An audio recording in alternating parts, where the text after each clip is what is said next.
It has been called many things dangerous, forbidden, even cursed.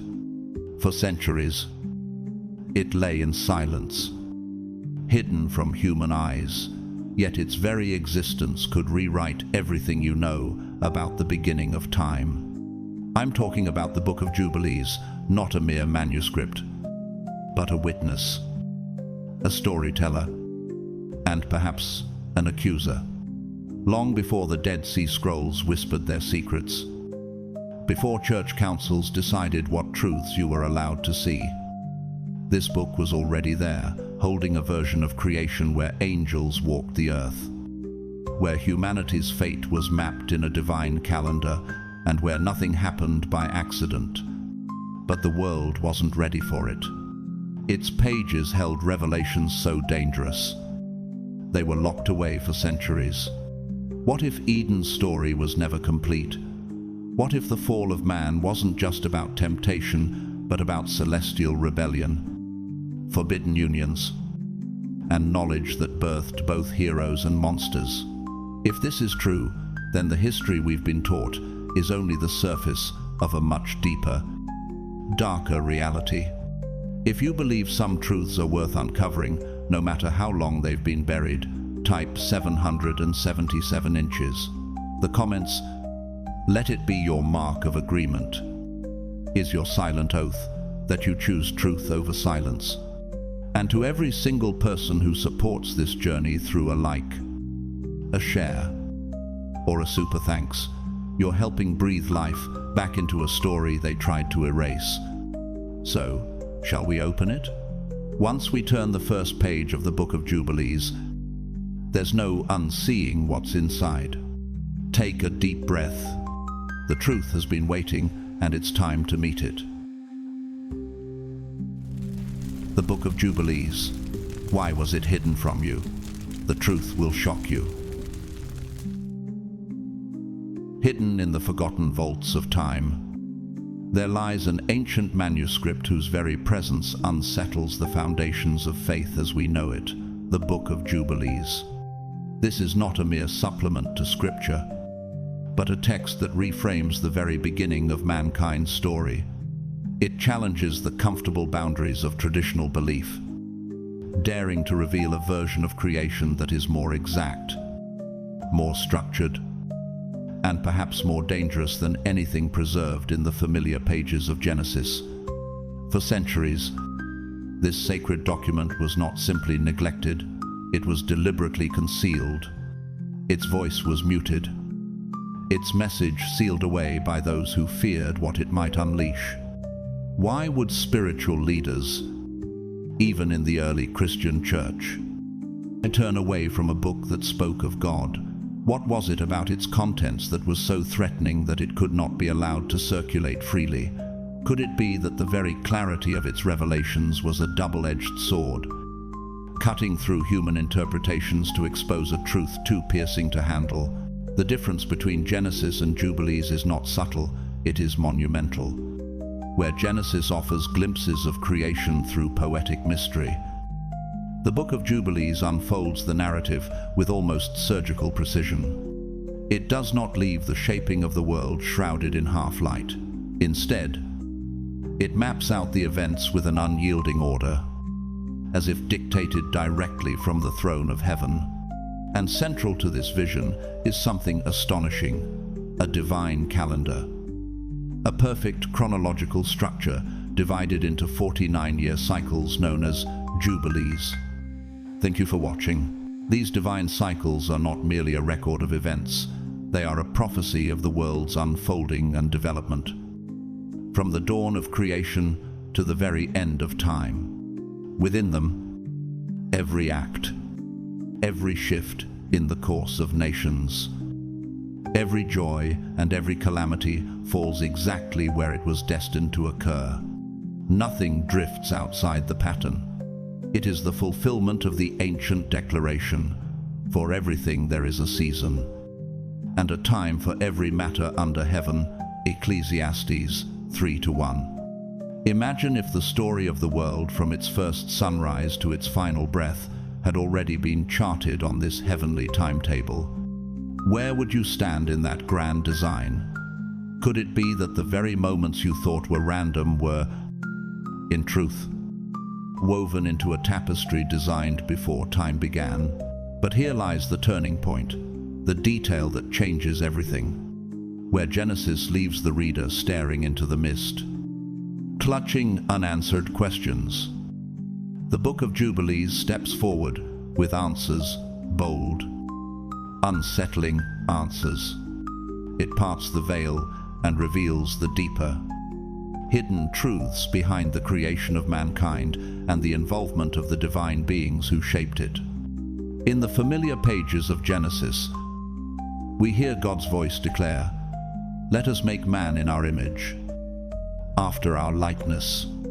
Those words have echoed for millennia, yet the identities hidden in that plural, us and our, remain a mystery.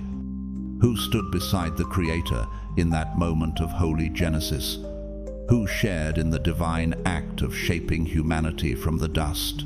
Jubilees dares to tell us. It declares that it was not God alone, but the angels, the holy watchers who stood at his side. They were not distant observers, nor silent witnesses to a miracle. They were active guiding hands in the molding of mankind, shaping not only flesh but destiny, standing as sentinels over the first breath of human life. This is no metaphor, no poetic flourish meant to stir the imagination. In the world of Jubilees, it is reality. Picture Eden not as a solitary garden, but as a place under the vigilant gaze of celestial guardians, beings radiant with heavenly light, who walked unseen paths among the trees, their presence both a comfort and a mystery. Humanity's first steps were taken under their watchful eyes.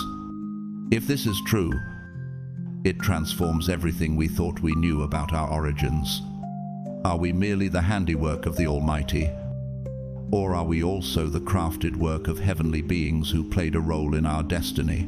And if such beings stood at the foundation of our existence, what does that mean for the concept of free will? If the first humans were shaped under the careful gaze of angels, can we truly say our path has ever been wholly our own? Could it be that the choices we make, the desires we hold, and the paths we follow have been, from the beginning, touched even ever so slightly by the hands of the divine? Such a thought does more than raise questions. It shakes the ground beneath the simple, comfortable version of creation many have been taught, and invites us into a far deeper, more unsettling reality, one in which the line between divine will and human freedom is far thinner than we imagined. But the story carried within the Book of Jubilees does not end with the creation of humanity. It refuses to rest in the wonder of our beginnings. Instead, it reaches forward, pressing into the heart of our present lives. It challenges us to pause and ask in the quiet moments when the world grows still. How often do we feel the subtle pull of forces unseen? Some call it destiny, others fate, and for many, it is divine guidance. However, in the voice of the Book of Jubilees, we are urged to reconsider the forces moving behind the scenes of our existence, not as vague or abstract ideas, but as deliberate movements within a grand design, threads woven by hands that have worked since the dawn of time. It is here that the text leans close, almost whispering, could it be that your life belongs to a tapestry far greater than you realize? A tapestry shaped not only by your own choices, but by forces that have stood watch over humanity for ages, the angels, the holy watchers, and the sacred knowledge they entrusted to mankind. Knowledge not meant to be hoarded in the heavens, but shared upon the earth. As the pages unfold, another layer of revelation comes into view, one barely touched upon in Genesis, yet illuminated in vivid detail here. Jubilees does not merely hint, it reveals. It tells of angels descending from their high stations, stepping into the world of men, and teaching them. These celestial beings were not simply messengers, they were instructors, guides, bearers of wisdom that would forever alter the course of human history. In the vision of Jubilees, the shaping of humanity did not end in Eden's garden. It continued through the shaping of culture, the teaching of skills, and the imparting of truths that would build civilizations. From the most essential crafts of survival to the sacred rhythms of worship, angels stood as the architects and overseers. How would our view of history change if humanity's earliest advancements were not the product of trial and error, but the direct result of heavenly tutoring? What would that say about the very origins of human achievement? If this is true, then the milestones of our history are not purely human triumphs. They are also footprints of the divine. Reminders that from the very beginning, heaven and earth were never as far apart as we think. In the world of the Book of Jubilees, the role of the angels did not end with creation. They became teachers, bearers of wisdom that bridged heaven and earth.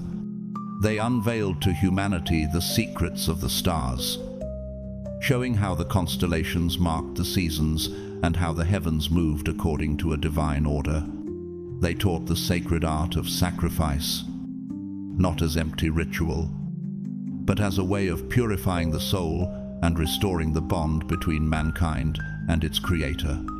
They instructed men and women in the harmony of the natural world, how to live in balance with the earth, to read its signs, and to recognize the hand of God in every leaf, every wind, every drop of rain. Through their guidance, humanity learned how to approach the divine with offerings that carried meaning far beyond the act itself. This was no mere collection of survival skills. It was a spiritual inheritance. The angels placed in human hands tools to pierce the mysteries of the cosmos, tools that in our modern world might be dismissed as forbidden, even labeled as dangerous or occult. Yet in the vision of Jubilees, these were not curses but gifts, holy instruments meant to guide mankind toward a higher understanding of the universe and their appointed place within it. Yet woven into this sacred exchange was a shadow. The knowledge they imparted was not without consequence. Once received, it set humanity on a road of endless discovery, a road that led to both enlightenment and peril. For as the angels taught men to read the stars, they also revealed the ways of war. They showed how to forge weapons, how to harness creation's raw materials for destruction, and how to engage in practices that would twist the very fabric of the world. This tension, the blessing and the danger, the light and the shadow, speaks to the very nature of wisdom. True understanding is never one-dimensional, even in our own time. How often do we find ourselves standing before the same paradox? We long to unlock the secrets of life, to uncover the hidden order of the universe, yet each discovery can bring with it burdens we did not foresee. What if every great leap forward carries the seed of its own undoing? And if that is so, how do we discern which knowledge to embrace and which to leave untouched? Just as the angels in the Book of Jubilees taught humanity the sacred ways of purification, restoring body and soul to a state of holiness, they also opened the door to something far more dangerous, the knowledge of destruction. This was not a minor detail, it was the shadow that followed the light. How many times in our own lives have we embraced something that, at first, appeared to be a beacon of truth, only to watch it draw us, step by step, toward a darker horizon? Here lies the paradox of wisdom, a force capable of raising us to unimaginable heights, yet equally capable of casting us down into ruin. In the pages of Jubilees, the knowledge humanity received from the angels was never a simple gift. It was both blessing and curse. A double-edged sword that could shape civilizations or shatter them. It presses us to confront questions we cannot ignore. What knowledge are we pursuing today? What price are we willing to pay for it? Will the truths we seek bring life and clarity, or will they chain us to burdens we were never meant to bear? And even if we gain the understanding we crave, will we be strong enough to carry its weight without being crushed beneath it? In our modern age, the parallel is hard to miss. We live in a world overflowing with information, where answers to almost any question are only a moment away. Yet in our rush to know more, how often do we pause to measure the cost of what we learn? The angels of Jubilees did not withhold knowledge, but they also did not shield humanity from the consequences that followed. That same tension exists today. Every new discovery, every piece of insight, carries with it a choice to use it for the light or to let it pull us toward the shadows. The question that echoes through both ancient text and modern life is the same. Will the knowledge we pursue lead us to a deeper communion with truth, or will it guide us, however subtly, toward our own undoing? The teachings of the angels in the Book of Jubilees are far more than relics of an ancient past. They are a mirror held up to our own age, reflecting the struggles we face in how we seek, handle, and apply knowledge. They confront us with a truth that is as relevant now as it was thousands of years ago. Wisdom is never neutral. It always carries with it both the potential for creation and the power for destruction. In an era where information flows without end, where every new discovery is only a click away, we are surrounded by the same challenge that confronted humanity in the days of old. The question is no longer whether we can learn, but whether we will use what we learn to heal wounds, restore what is broken, and lift others higher, or whether we will wield it as a weapon, dividing communities, deepening strife, and eroding the very foundations of trust and peace. The story told in Jubilees of angels stepping down from heaven, imparting knowledge, and altering the course of humanity is not locked away in history. It speaks directly into our world, into our boardrooms and classrooms, our laboratories and our living rooms. It speaks to the daily choices we make when faced with the temptation to use what we know for personal gain rather than the good of all. It is a timeless echo of the struggle between wisdom, power, and responsibility. As we continue to pursue understanding in our own time, the message of Jubilees calls us to remember wisdom is a gift, but it is also a sacred trust. To receive it is to take on a weight that must be carried with humility and discernment. The greater our understanding, the greater our accountability before the one who sees all. Every choice we make, every path we walk, shapes not only our lives, but the inheritance we leave for those who come after us. The knowledge we gain today becomes the foundation upon which tomorrow will be built. Will that foundation stand firm in light and truth?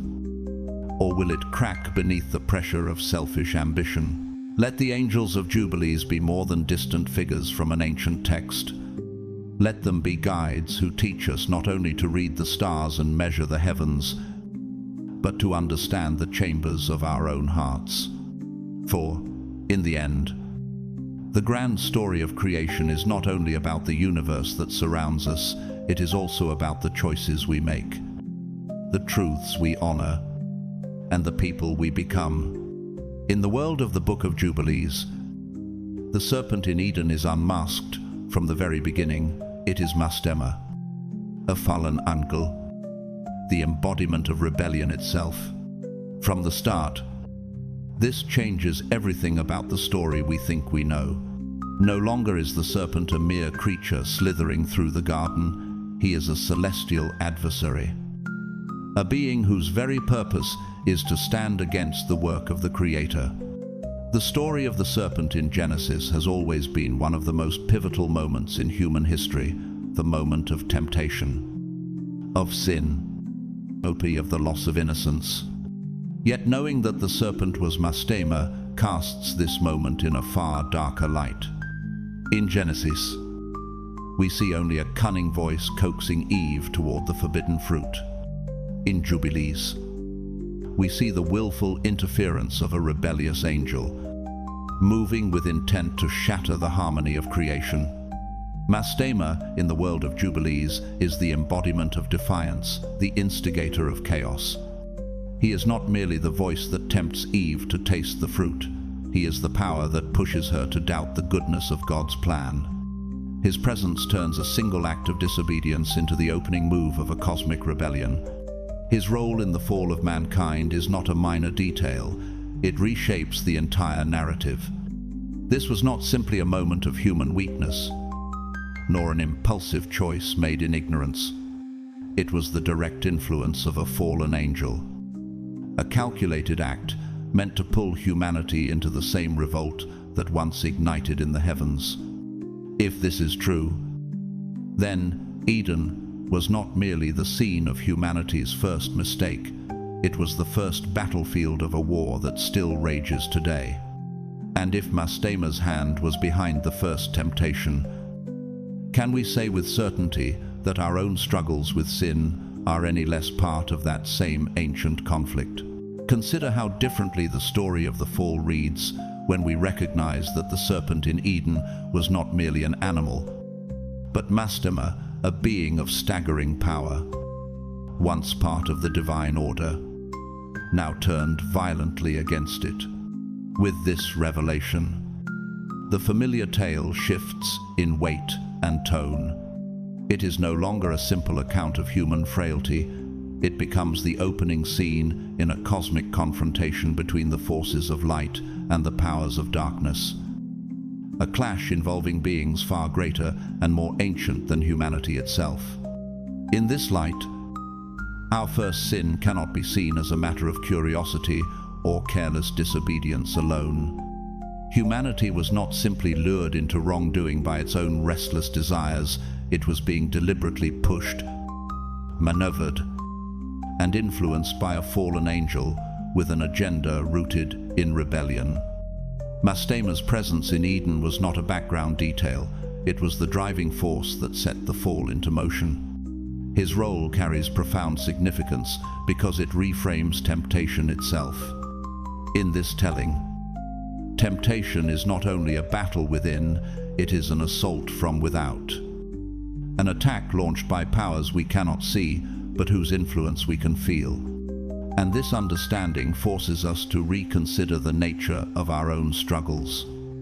How often do we encounter trials, pressures, and subtle manipulations that seem to rise from nowhere, moments when we feel driven toward decisions we already know will harm us? Could it be that in those moments, something more is at work? Could our greatest moral and spiritual battles be shaped not only by our own hearts, but by forces determined to lead us away from the path God intended? And if so, how should we stand? Knowing that the same conflict which began in Eden still rages around us and perhaps within us today. But this revelation carries more than historical weight. It brings with it a lesson that reaches straight into our present lives. It tells us that in our struggles, we are not imagining the opposition we face. The forces that try to bend our will away from God's path are not illusions, not the byproduct of fear or superstition. They are real.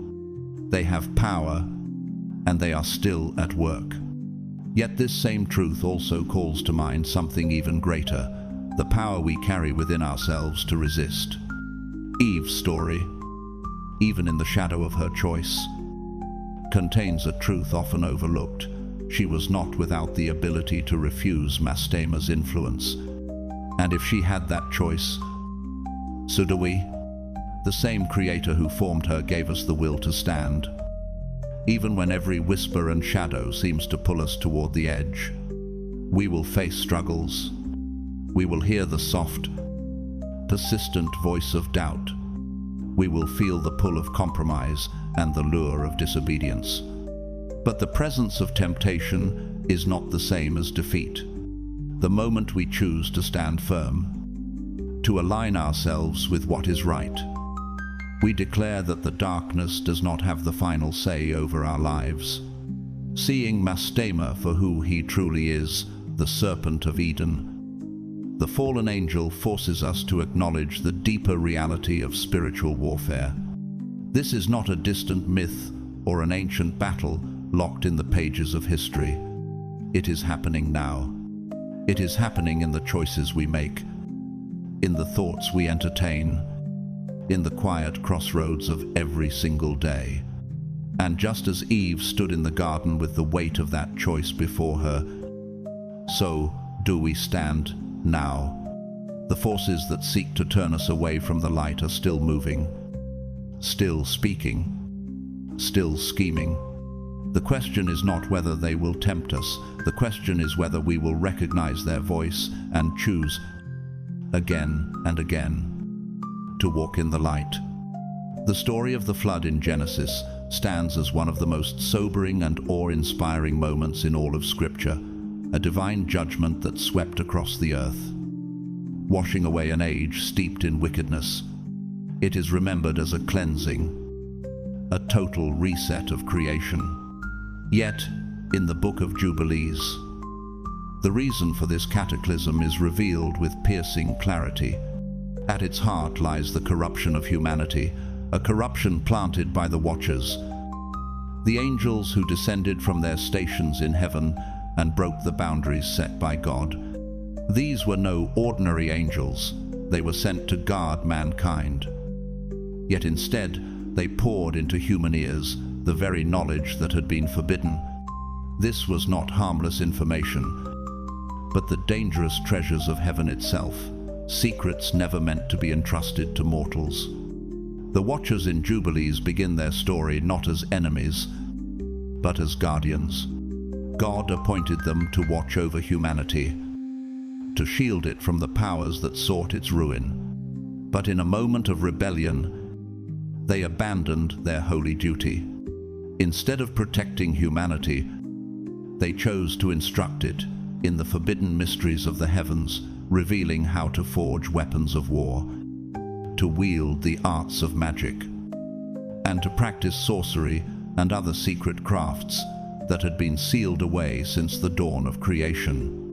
They opened the door to powers mankind was never meant to command, powers that blurred the line between the divine and the corrupted. This was not a small act of disobedience. The Watchers didn't merely stumble into sin themselves, they dragged humanity into the depths with them. The knowledge they shared became the seed of violence, greed, and chaos. Cities turned on each other. Families split apart.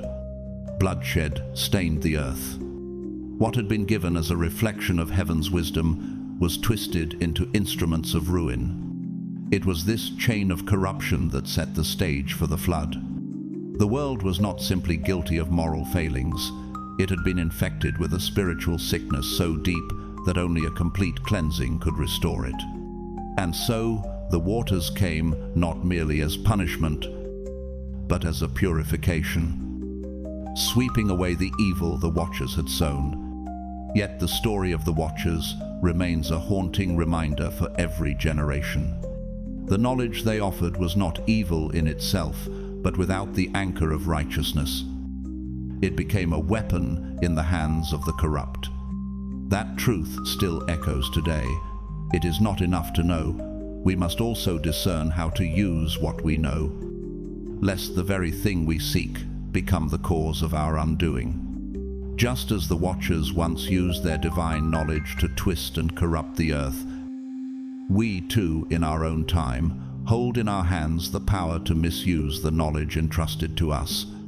In ancient days, it was the secrets of heaven, weapons, sorcery, and forbidden arts that brought ruin. Today, it is technology, science, and the vast stores of information we command.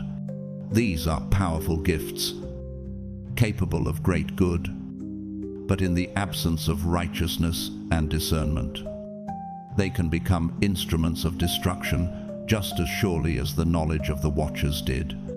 This truth stands as a warning written across the pages of history. The downfall of the ancient world was not born from ignorance, but from the reckless use of knowledge divorced from God's guidance. The same danger faces us now.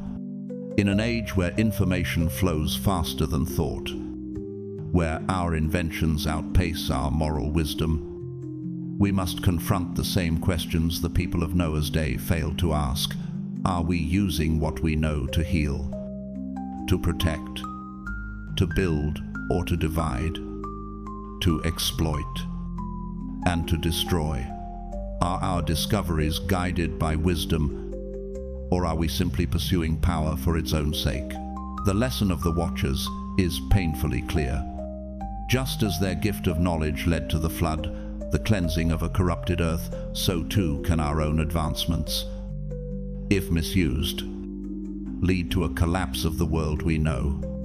It may not come in a torrent of water, but the ruin could be just as complete, whether through war, environmental collapse, or the unraveling of the moral fabric that holds society together.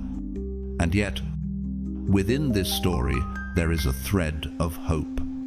The flood was not merely an act of destruction, it was a divine act of purification. God did not erase humanity because he had abandoned hope for his creation. He cleansed the earth because he desired to preserve life, to uproot the corruption before it consumed everything. The waters were judgment, yes, but they were also mercy, a way to restore the world to a place where righteousness could once again grow.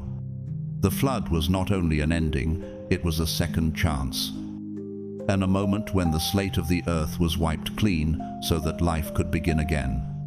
It was an act of purification, a cleansing so thorough that the stench of corruption would no longer hang in the air.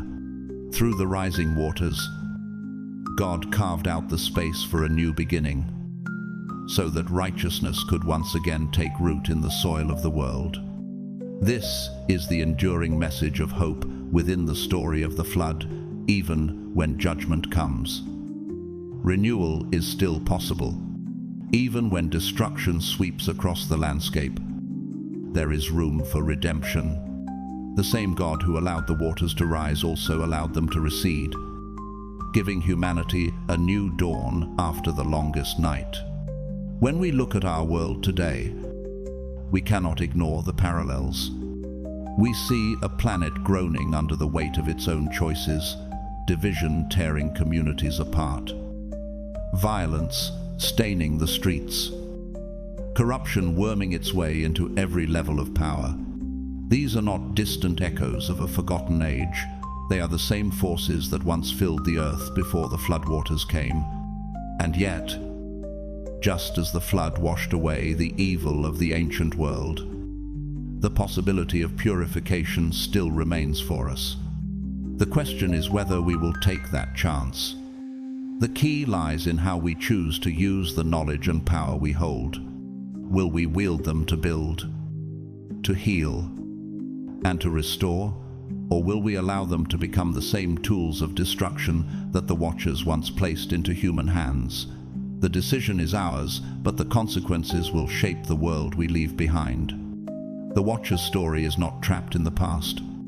Let it be a reminder that the mistakes of the past do not have to bind us, that even in the darkest hour, the door to redemption stands open. We hold the power to create a better future. The question is whether we will choose to walk through it. Enoch, a name that resonates like a whisper from the dawn of time, stands in Scripture as a living bridge between the realms of heaven and earth. In Genesis, the account is brief, almost tantalizing in its simplicity. Enoch walked with God, then he was no more, because God took him. That single sentence has stirred centuries of wonder, leaving us with more questions than answers. Who was this man? So close to the Creator that death itself seemed unable to touch him. The Book of Jubilees opens the door to that mystery, revealing Enoch's life with far greater clarity and weight. Here, Enoch is not only a man who walked faithfully with God, he is the first scribe of the earth, the appointed recorder of every divine command and every significant event in human and cosmic history. His work is more than chronicling events. It is safeguarding the divine timeline, ensuring that the order and purpose of creation are preserved for all generations. According to Jubilees, Enoch's writings are not the musings of a devout heart, but revelations given directly to him by the messengers of heaven. Angels dictate to him the mysteries of creation, the laws of God, and the unfolding of the ages. These sacred texts are not simply for his own understanding, they are meant for humanity, to anchor the people of the earth in the truth of God's will. Through his pen, the words of heaven are made known on earth, binding the two realms together. In this role, Enoch stood as a living bridge between heaven and earth, not merely linking the two realms, but actively carrying the words of God down to humanity and lifting the cries of humanity up to God. His presence becomes a living reminder that the spiritual and the earthly are not isolated domains, but threads in a single tapestry woven by the Creator's hand. And yet, his mission went beyond recording history, a calling that would draw him even deeper into the purposes of heaven. When the fallen angels, the Watchers, defied their purpose and filled the earth with corruption through their forbidden teachings, a darkness settled over creation. Violence, idolatry, and every form of wickedness spread like wildfire, threatening to drown out the goodness God had planted in the world. In this moment of crisis, Enoch steps into a role few could bear, standing before the throne of God as the voice of a corrupted earth. He does not come with accusations, nor with cold detachment. Instead, Enoch intercedes, speaking on behalf of both the guilty and the deceived. He pleads not only for the rebellious Watchers, but for the men and women who had been seduced by their false wisdom and led astray. His petitions rise like incense, carrying the desperate hope that mercy might still flow where judgment seemed inevitable. In Enoch's role as intercessor, we catch a glimpse of something beyond human courage. We see the reflection of the very heart of God. It is a heart that longs not for destruction, but for reconciliation. A heart that desires redemption more than wrath, that yearns for humanity to return to the purpose for which it was created.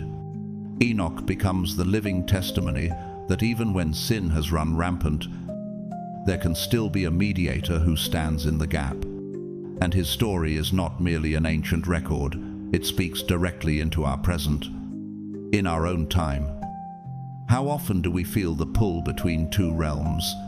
We live in a world fractured by greed, violence, and sin. Yet we are called to walk with God, to bear His truth and His light into places shadowed by despair. Like Enoch, we may find ourselves walking between heaven and earth, feeling the weight of a broken world on our shoulders, yet carrying within us the hope that God's mercy can still reach the darkest corners. The question is not whether the darkness is real, it is whether we will choose to step forward, as Enoch did, to be a voice that calls the lost back to the light. Like Enoch, we too are called to be scribes of God's truth, not merely with ink and parchment, but by inscribing His will deep within our hearts, letting it shape the way we think, speak, and live. Every act of obedience, every word of encouragement, Every stand we take for righteousness becomes a living record of His truth, written not on paper, but on the fabric of our lives. And this truth is not meant to be hidden like Enoch's writings. It is meant to be shared, carried into a world that desperately needs light. Just as Enoch stood before God to plead for mercy on behalf of the earth, we are called to intercede for the people and places around us. We are to lift up in prayer those who have lost their way, to stand in the gap for families, communities, and even nations that are teetering on the edge of destruction. Our voices, joined with faith, can rise before God as petitions for mercy over a broken and wayward world. Enoch's role as both scribe and intercessor is not just a story from a distant past. It is a mirror that forces us to examine our own relationship with the Creator. Are we walking with Him daily in faith, recording His truth in our hearts so that it cannot be erased by doubt or fear? Are we stepping into the place of prayer, carrying the needs of others to His throne? Or are we allowing the noise, distraction, and corruption of the world to pull us away from the very purpose for which we were made?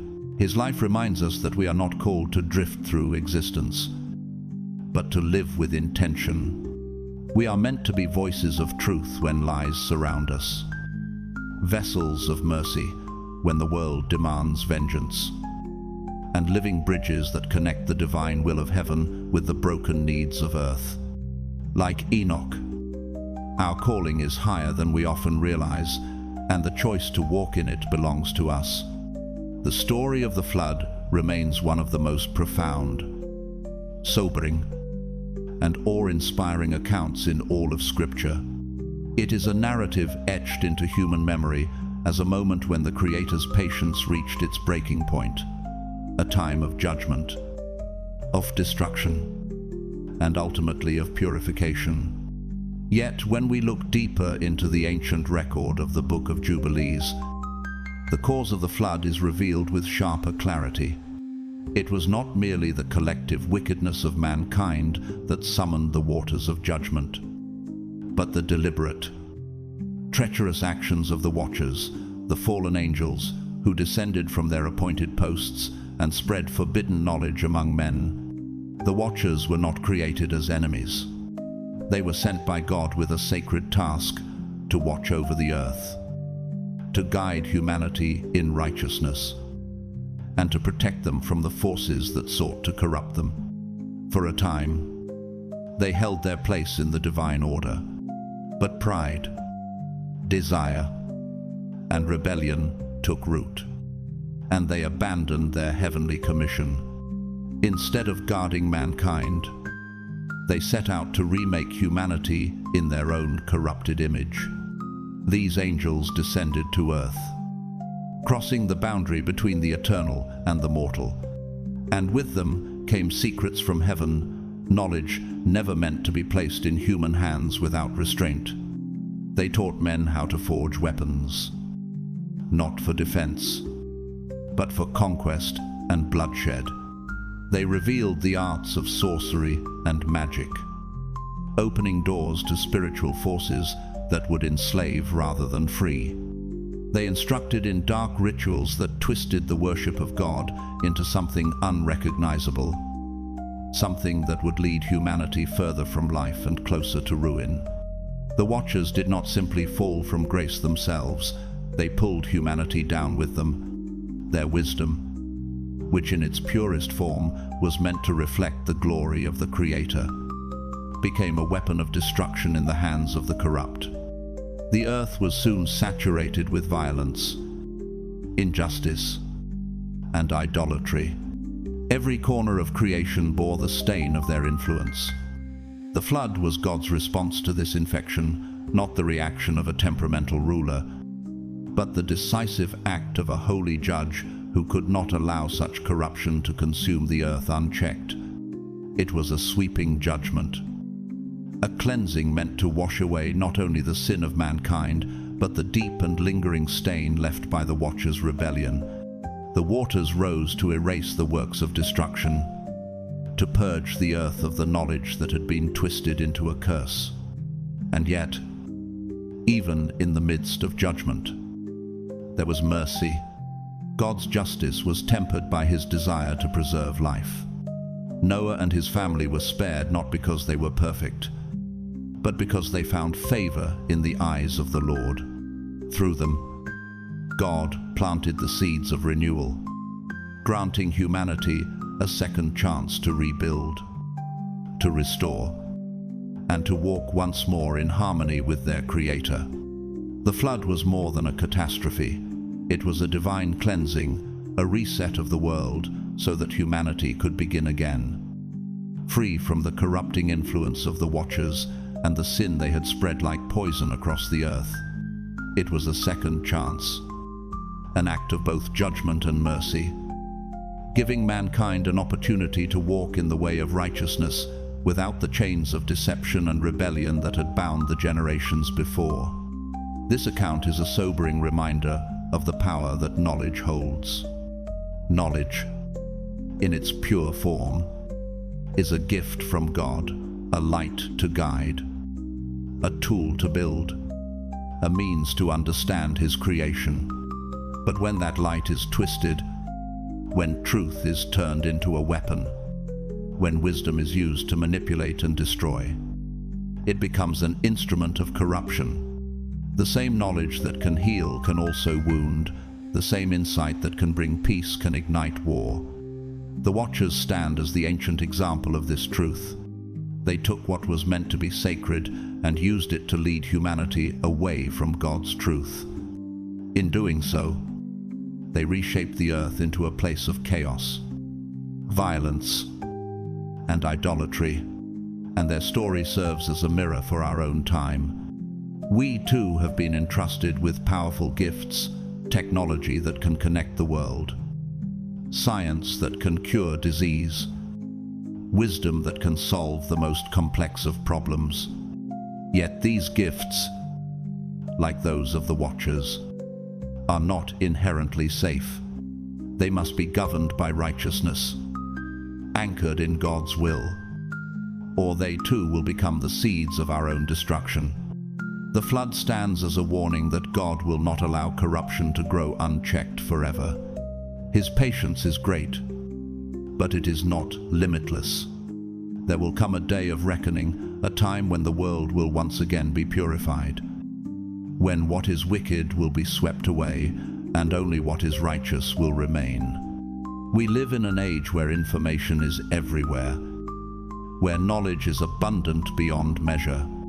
But abundance alone does not guarantee wisdom. The question is not whether we possess knowledge, it is whether we are using it to heal the wounds of the world, to mend what is broken, to bring life where there is decay. Or are we, knowingly or unknowingly, using it to divide, to corrupt, and to hasten our own ruin? The story of the flood forces us to face these questions with urgency. Are we prepared for the day when God will once again cleanse the earth? Are we using what we have been given as instruments of restoration? Or are we allowing them to drag us further from the light? The answer will shape not only our future, but the legacy we leave behind for the generations to come. The Book of Jubilees, with its bold and uncompromising reinterpretation of the Genesis story, was unlike anything the early church was prepared to embrace. It did not simply retell the familiar accounts, it reframed them entirely, pulling back the veil on truths that lay hidden in the shadows of history. Within its pages were accounts of the angels and the Watchers, detailed explanations of the divine timeline, and revelations about creation, sin, and judgment that struck at the heart of the accepted narratives. To the leaders of the early church, it was more than a theological curiosity, it was a dangerous challenge to the order they were working to build. The threat was not in its obscurity, but in its clarity. Jubilees spoke with precision. leaving little room for the ambiguity that allowed doctrine to be shaped and reshaped by church authority. It told of angels who walked among men, not as distant symbols, but as active agents in the shaping and corrupting of human history. It revealed knowledge as a double-edged gift, divine in origin, yet perilous when misused. And it described God's judgment not as a far-off apocalyptic moment, but as a force already moving in the present, shaping the destiny of nations and individuals alike. Faced with such a text, the early church fathers saw a risk they could not accept. The Book of Jubilees painted a version of creation and history that clashed head-on with the narrative they wanted to preserve. It was not content to speak in broad, poetic strokes. It spoke with detail, naming the angels, exposing the watchers, revealing that these heavenly beings were not passive witnesses, but active participants in shaping and even corrupting human history. It declared that knowledge, though a gift from God, could become a curse when used to turn hearts away from His truth. And perhaps most threatening of all, it portrayed God's judgment not merely as a distant future apocalypse, but as a present, active reality already shaping the destiny of the world. Such claims were more than theological disagreements. They were challenges to authority. The early church wanted a creation story that was clean, orderly, and easy to communicate. A simplified account would unify belief, make teaching straightforward, and align perfectly with the theological framework they were building. Jubilees, on the other hand, complicated the narrative, introduced controversial truths, and risked stirring questions the church leaders were not prepared to answer. By rejecting the Book of Jubilees, they did more than exclude a text. They sought to control the lens through which believers would see all of redemptive history. The omission was strategic. Without Jubilees, the faithful would know of creation, sin, and judgment only as the church presented them, untroubled by the disruptive details the book contained. And so, Jubilees was buried, its voice silenced, its truths hidden from the masses. But the questions it raises still remain. Was it excluded to protect the flock from dangerous error, or to protect the shepherds from dangerous truth? And if those hidden truths were powerful enough to threaten the order of the early church, what might they do if they were heard again today? But in rejecting the Book of Jubilees, the early church also surrendered something vital, the fullness of the story God had woven for humanity. They closed the door on a vision that included not only the creation and fall of man, but the active role of angels in human history, the divine calendar that marks the unfolding of God's purposes, and the ongoing cosmic battle between good and evil. Without these elements, the picture of God's plan became flatter, smaller, a simplified outline instead of the intricate masterpiece it was meant to be.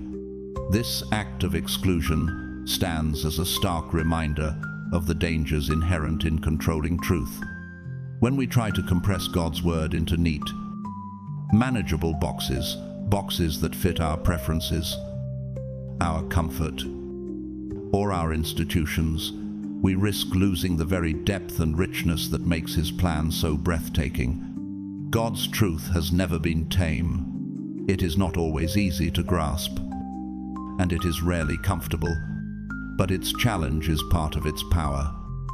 And to hide it for the sake of convenience is to rob the faithful of the full counsel of God. The church's rejection of Jubilees should echo as a warning into our own time. We must resist the temptation to turn away from the parts of Scripture or history that unsettle us. The truth is not ours to edit, to dilute, or to conceal. It is entrusted to us to share boldly, to live faithfully, and to proclaim without fear. Jubilees, with its radical and sometimes uncomfortable revelations, is a reminder that we are called to confront the truths that challenge us, not avoid them. We are to seek the full story, even when it complicates the narrative we have grown used to hearing. We must never settle for half-truths simply because they are easier to accept. For only when we are willing to hold the entire truth, the beauty, the complexity, and even the discomfort, can we begin to truly understand the depth of God's plan for creation and for our own lives. And only then can we see the tapestry as it was meant to be seen, every thread in place, every detail intentional, every part of the story working toward the glory of the Creator. As we reach the end of this journey through the Book of Jubilees, the weight of what we have uncovered cannot be ignored. These are not small details or forgotten curiosities. They are truths long buried beneath layers of tradition, hidden from sight for centuries. They are divine mysteries that stretch our understanding of creation, of angelic beings, and of the very framework that holds our existence together. To read them is to feel the veil lift, if only for a moment, revealing a reality both wondrous and unsettling. All of it draws us toward one undeniable realization: we are part of something far greater, far more intricate than we have ever been taught to imagine. The story of humanity, our beginnings, our struggles, our destiny is richer and more complex than the simplified version handed down through the ages. The pages of Jubilees open a door into a world where the heavens are not distant, where angels are not silent watchers, but active participants in shaping the course of history. Here, creation is not a solitary act frozen in the past. It is an unfolding masterpiece, interwoven with divine intervention at every stage. The Watchers descend and alter the fate of mankind with forbidden knowledge. Enoch, the first scribe, records the will of heaven and carries the cries of earth into the throne room of God. Every revelation ties us deeper into a cosmic drama that began before the first sunrise and will not end until the final judgment is complete. These are not merely fragments of an ancient manuscript. They are keys, unlocking a greater understanding of who we are and what we were made for. They remind us that our lives are not isolated events on a spinning globe, but part of a vast tapestry that includes both the visible and the unseen, the earthly and the celestial. The forces that move history are not only human hands and human hearts, but powers that span the heavens, shaping destinies in ways we often fail to see. And perhaps the greatest truth is this: if these revelations have been hidden from us for so long, what else might still be waiting in the shadows, ready to change the way we see everything? The story of Mastema, the fallen angel who entered Eden and set humanity on the path toward rebellion, is more than a distant account from an ancient age. It is a living reminder of the unseen battles that rage around us every day. It calls us to look honestly at our own struggles with temptation, to acknowledge that the pull toward sin is not always born from within, but is often amplified by forces that work tirelessly in the shadows. These are forces that seek to twist truth into lies, to turn trust into doubt, and to push us toward choices that lead us away from the light. Realizing that evil is not simply a flaw in human nature, but something actively orchestrated by powers we cannot see, should awaken us to the seriousness of the fight we are in. It does not excuse our actions, but it calls us to vigilance. It compels us to take responsibility for our choices, to guard the gates of our hearts, and to anchor ourselves in faith so that we have the strength to resist when the darkness presses in. And then, as we turn from Eden to the flood, The pattern becomes clear. Corruption left unchecked spreads until it poisons everything it touches. The story of the flood is not only about God's judgment, it is also about his determination to renew and restore. Just as the waters rose to wash away the violence, idolatry, and corruption unleashed by the watchers, so too can the waters of God's mercy cleanse our own lives. The flood stands as a sign that judgment and mercy can exist side by side. It was an act of justice, removing what could not remain, but it was also an act of love, giving humanity a new beginning. Through Noah and his family, God offered the world a second chance to walk in his ways. That same pattern holds true for us. No matter how far we have wandered or how deep the stain of our past, the Creator still offers the chance to start again. This is the hope that threads through the entire story, that redemption is never beyond reach. Renewal is always possible. The God who cleansed the earth with water still cleanses hearts today. His mercy is not reserved for the worthy, it is extended to all who will turn to him. And in the end, that mercy is the greatest gift we could ever receive, the chance to begin anew, free from the chains of the past, walking once more in the light. The Book of Jubilees does more than recount ancient history. It presses us to wrestle with one of the deepest questions of human existence, the nature of knowledge and the responsibility that comes with it. In its pages, we see angels imparting knowledge to humanity. It was, in one sense, a gift, a doorway into deeper understanding, a spark meant to illuminate the mind and enrich the soul. But it was also a burden, for every gift carries the weight of how it is used. The Watchers stand as the great example of this truth. Their teachings gave humanity the tools to shape the world, but also the power to shatter it. They passed down wisdom that could have cultivated life, order, and beauty. Yet in human hands it was twisted toward violence, greed, and destruction. What was intended to inspire the rise of wisdom and understanding became the seedbed of chaos and darkness. And yet, the lesson is not that knowledge itself is evil. The truth is far more nuanced. Knowledge, when governed by humility, wisdom, and a heart aligned with God's will, can heal wounds, restore order, and bring light into the darkest places. But without discernment, it becomes a force that divides, corrupts, and erodes the very foundation of what is good. This ancient wisdom speaks with startling relevance to our world today, a world drowning in information, where answers are never more than a touch away.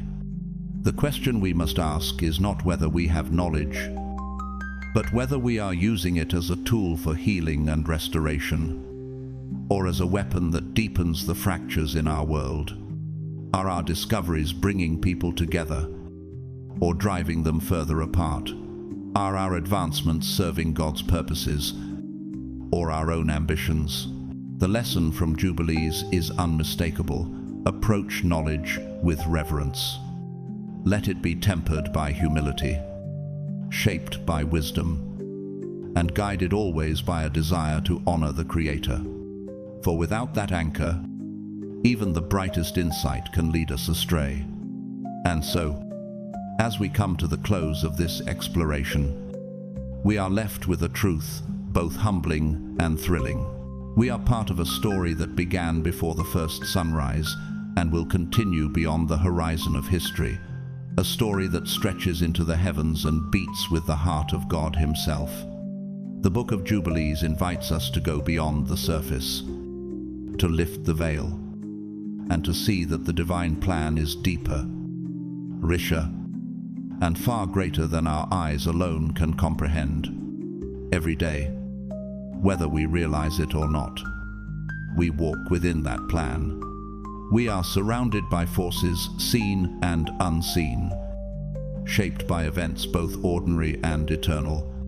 And in this great unfolding, each of us must decide, will we walk in faith, trusting God's timing, using the knowledge we have been given to build a world of light, mercy, and love, or will we turn that gift into a tool of division, destruction, and loss?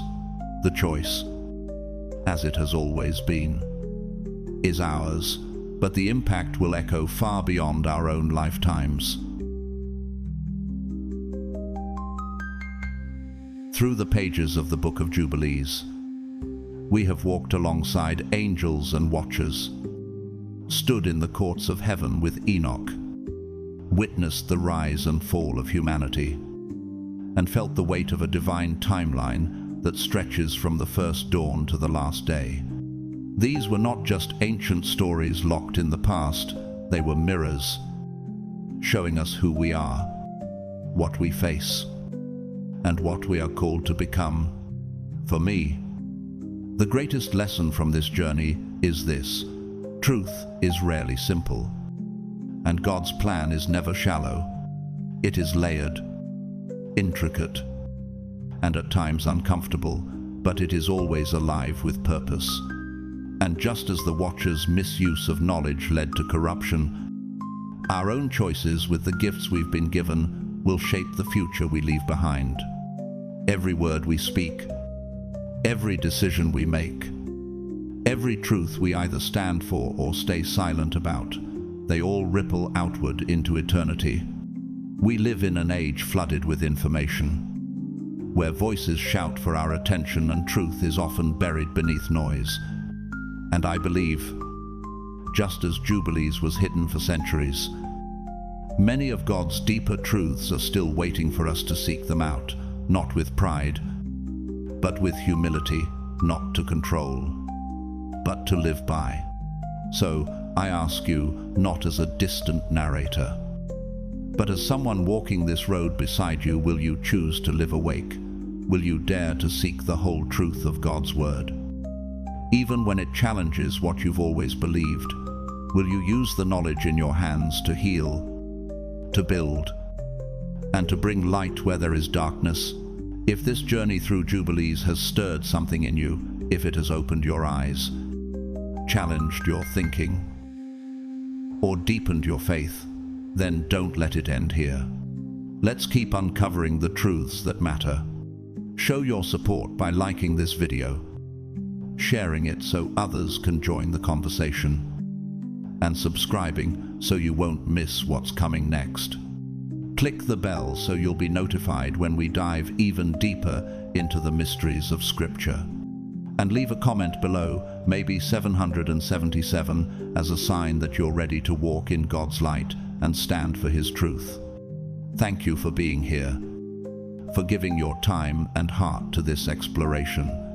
My prayer is that you leave not just informed, but transformed, ready to step into your role in God's grand story, carrying His truth with courage, and shaping a future that reflects His kingdom.